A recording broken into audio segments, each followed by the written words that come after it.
regulatory framework of how do you raise funds and how do you account for them? Who finances you? The framework wasn't that strong. And so you also got into a situation where the need for money meant they would also look at where they could get the funds. And you know who enthusiastically then gets involved? It was more the two powerful parties than the smaller or minority parties. So the financing of individuals, although they were individuals, it didn't take long for us to hear from the two parties that, we are in control of that assembly. The presiding officer, is our person, and so on. And those who thought this was a joke, I think the recent development where we saw that a group came together out openly in the Cape Coast in the endorsement of the president's nominees for MMDCs. And they were, well, it's the press that reported it. I haven't done my work to know it's true, but they were NDC assembly members who said, well, we were given money to vote for and endorse, but we didn't, and we are returning the money. I think we've had a few instances somewhere. So the fundamental question we ask ourselves is that 28 years on, after the system was established, what has it become? Have we really made it the non-partisan assembly system? Have we succeeded in making it the non-partisan or individuals who are MMDCs, or we have failed?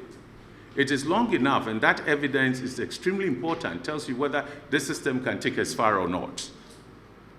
When you come to the assemblies, we also saw in this same process of nomination, it was very interesting the way they published the processes.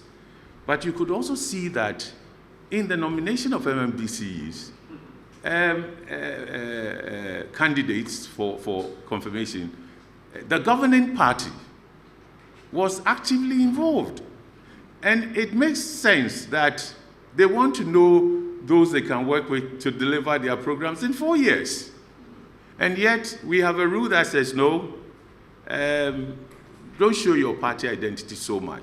So when we did the analysis, our interpretation was that actually the executive arm of government, the way it was set up, shows that the party in government, who the president and his governing party, actually have monopoly over local government. Appoint MMDCs, they can do other things for MMDCs to go into assemblies. The 30% appointments that should have gone to non-state actors, civil society, and so on, chiefs, representatives, all those groups have complained that they were not consulted, but they got in. So the system we have now is one that says that the executive arm of government, the president is elected popularly, directly by everyone. The members of assemblies come from members of parliament come from constituencies. And those who choose to be their cabinet, the majority must come from parliament, are party people. But in local government, which is the president's mechanism, machinery for delivering his products, we evolve a system that is informally party-driven. Formally, it is not. But informally, the governing party and the president have monopoly, control local government. And I think it's one of the consensus that you'll be told, I don't know those who negotiated it, was agreed in the transition to the Second Republic. So there would be no party systems there.